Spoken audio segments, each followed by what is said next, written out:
জয় যিশু, জয় পিতা পরমেশ্বর। আজকে আমরা উপদেশকে 9 অধ্যায় পড়ব। অজ্ঞানতা অপেক্ষা প্রজ্ঞা উত্তম। এই বচনে প্রভু যিশু কি বলেছেন?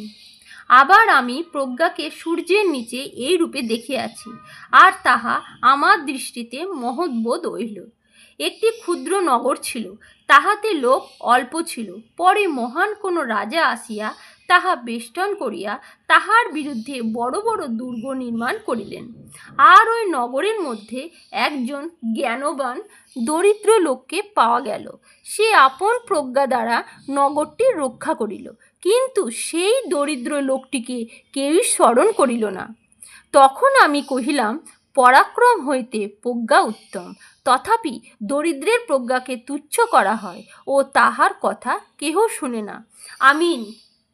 এই ভিডিওটি লাইক ও শেয়ার করুন, আর এই চ্যানেলে পরমেশ্বরের আরও বচন শোনার জন্য প্লিজ সাবস্ক্রাইব করুন। পরমেশ্বর আপনাদেরকে আশীষ দিবেন। আর কমেন্ট বক্সে আমিন লিখে রিসিভ করুন। জয় যিশু মসিহ, হালেলুয়া।